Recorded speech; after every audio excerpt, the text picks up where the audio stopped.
Iran, America, and the nuclear question, comparing the JCPOA and the new 14-point agreement. In 2015, the United States and Iran signed what many described as the most important nuclear agreement of the 21st century. The deal was called the JCPOA. Just 3 years later, President Donald Trump withdrew from it, calling it one of the worst agreements ever negotiated. Yet today, after years of sanctions, proxy conflicts, and rising tensions, Washington and Tehran are once again discussing a new framework, one built around a series of demands and commitments that could reshape the Middle East. Why did America abandon the original deal?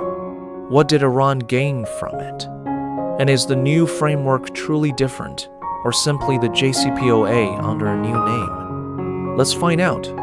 Welcome to 360 Book Wisdom, where books, history, and global affairs help us better understand the world around us. Before we compare these agreements, there is one important question that will guide our discussion.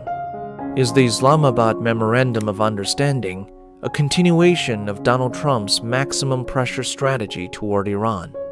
Or does it represent a return to the diplomatic logic of the 2015 JCPOA?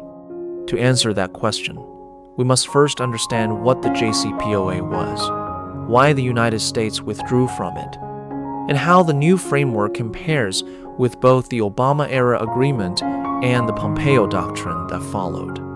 Only then can we determine whether the New Deal represents a new beginning or a return to an old approach. Now, let's begin. What was the JCPOA? JCPOA stands for Joint Comprehensive Plan of Action, signed on 14 July 2015. Its purpose was to prevent Iran from developing a nuclear weapon. In return, international sanctions on Iran would be lifted. It was considered one of the most detailed nuclear agreements ever negotiated. Guarantors, signatories of the deal. 1. Iran. 2. United States. 3. United Kingdom. 4. France. 5. Russia. 6. China. 7. Germany. 8. European Union. These states are often called the P5+15 permanent UNSC members plus Germany. Major points of agreement. 1. Uranium enrichment limited. Iran agreed to enrich uranium only up to 3.67% purity. Weapons-grade uranium requires roughly 90%. 2. Uranium stockpile reduced. Iran's stockpile was capped at about 300 kilograms. Centrifuges reduced. Iran was allowed to operate only around 5,060 first-generation centrifuges. 4. Fordo facility restricted. Fordo could not be used for uranium enrichment. 5. Arak reactor modified. The heavy water reactor at Arak was redesigned to prevent weapons-grade plutonium production. 6. IAEA inspections. The International Atomic Energy Agency received extensive inspection rights. 7. Sanctions relief. In return, U.S. sanctions eased. European Union sanctions eased.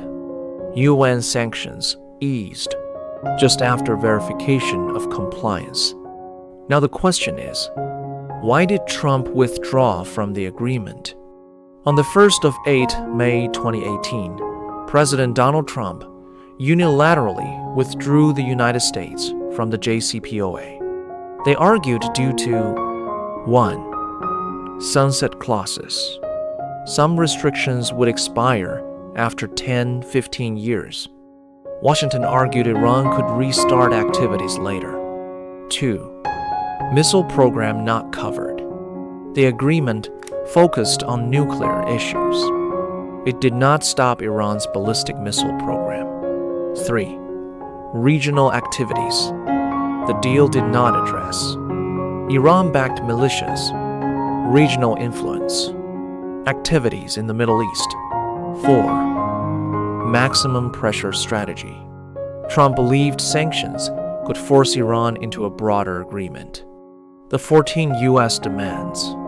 After leaving JCPOA, then Secretary of State Mike Pompeo presented 12 major demands, often expanded by analysts into a broader 14-point framework.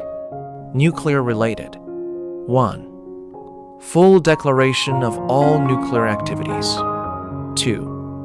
Permanent end to military nuclear ambitions. 3.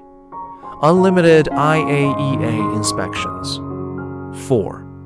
Stop uranium enrichment beyond civilian needs. Missile program. 5.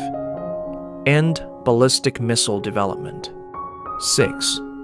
Stop proliferation of missile technology. Regional activities. 7. End support for Hezbollah. 8. End support for Hamas. 9. End support for Islamic Jihad. 10.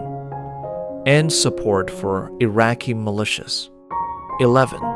End support for Houthi rebels. 12. Withdraw military influence from Syria. International conduct. 13. Release detained foreign nationals. 14.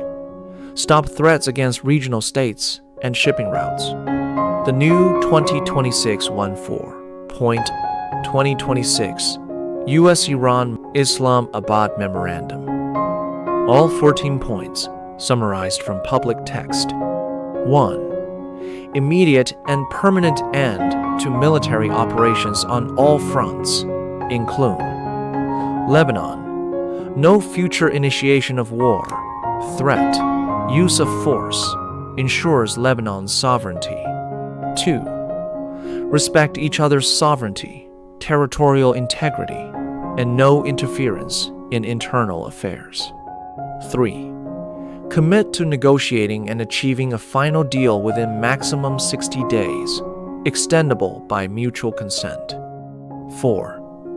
U.S. begins removing naval blockade immediately, fully ends it within 30 days. Proportional restoration of vessel traffic, U.S. to remove forces from proximity post-final deal. 5. Iran facilitates safe, no-charge passage for commercial vessels through Strait of Hormuz, Persian Gulf, to Sea of Oman for 60 days. Demining and dialogue with Oman, other Gulf states for future administration per international law. 6. U.S. works with regional partners for a $300 billion plan for Iran's reconstruction, economic development, mechanism finalized in final deal. U.S. grants necessary licenses, waivers. 7. U.S. to terminate all sanctions, UNSC, IAEA, unilateral primary, secondary, on an agreed schedule. Priority in negotiations. 8. Iran reaffirms it shall not procure, develop nuclear weapons. Resolve stockpiled enriched material, MIN. Downblending on-site under IAEA.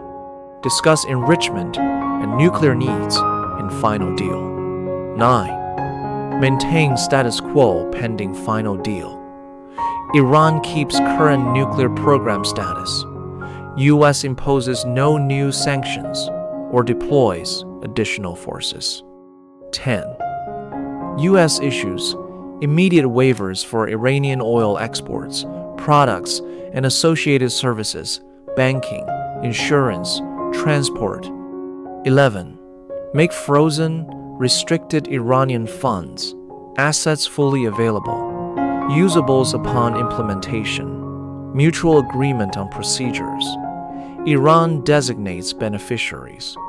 12. Establish executive mechanism to monitor MOU and future compliance. 13. Start final deal negotiations after implementing key initial steps: ceasefire, blockade lift, oil, assets, etc. 14.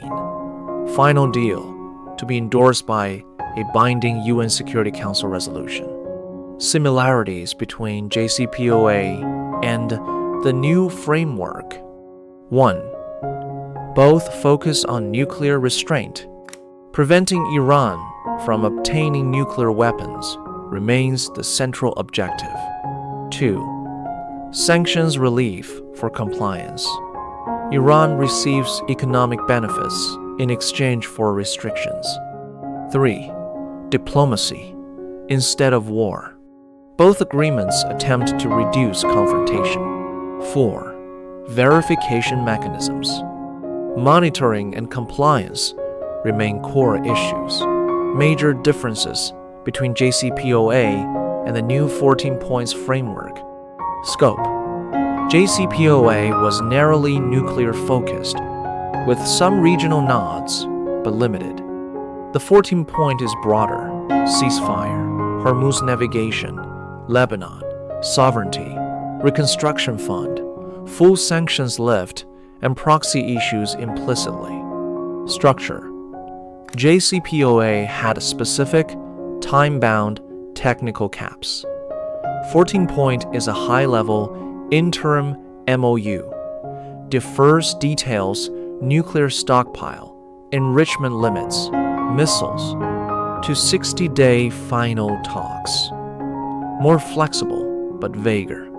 Context. JCPOA prevented crisis in peacetime. 14-point ends active war, conflict, with immediate economic wins for Iran: oil, assets, blockade lift, and security guarantees. U.S. role: unilateral withdrawal from JCPOA. Now direct bilateral MOU under Trump with big relief promises, but maximum pressure legacy. Permanence. JCPOA had sunsets. New one emphasizes permanent ceasefire, but many items tied to final deal. Regional. Stronger emphasis on Lebanon, Hormuz, proxies in 2026 deal. Generally, JCPOA's document consists of 159 pages, while the new 14 agenda is short framework. Moreover, JCPOA was a multilaterally negotiated document, while the new framework is known as Islamabad Memorandum, and the negotiations are under the leadership of Qatar and Pakistan. Having compared the JCPOA, the Pompeo framework, and the Islamabad Memorandum of Understanding, we can now answer our central question. Is the Islamabad Memorandum of Understanding a continuation of Donald Trump's maximum pressure strategy toward Iran? The evidence suggests that the Islamabad MOU is not a continuation of the maximum pressure strategy introduced in 2018. While it incorporates concerns regarding Iran's nuclear activities, it does not require the sweeping regional and strategic concessions demanded under the Pompeo framework. Instead, the Islamabad MOU appears closer to the diplomatic logic of the JCPOA, emphasizing negotiation, sanctions relief, confidence-building measures, and gradual normalization rather than coercive pressure alone. In that sense, the new framework represents not a complete departure from the past, but a partial return to the principles that shaped the original nuclear agreement. Yet, the story of the Iran nuclear issue has never been merely about centrifuges, uranium, or sanctions. It has always been a story about trust. For more than 4 decades, the United States and Iran have viewed one another through the lens of suspicion, conflict, and competing visions of regional order. The JCPOA attempted to break that cycle through diplomacy. The maximum pressure campaign attempted to change it through economic coercion. The Islamabad Memorandum now represents a third attempt, one that seeks to combine security concerns with political compromise. Whether it succeeds or fails remains uncertain. But one reality is clear.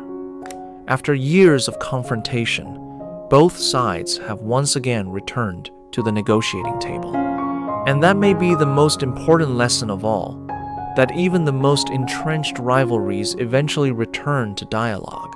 History will determine whether the Islamabad MOU becomes a turning point in Middle Eastern diplomacy or simply another chapter in a long cycle of agreement, disappointment, and renewed negotiation. Thank you for listening to 360 Book Wisdom. If you found this analysis valuable, please like, subscribe, and share the video. Until next time, keep exploring the ideas, events, and books that shape our world.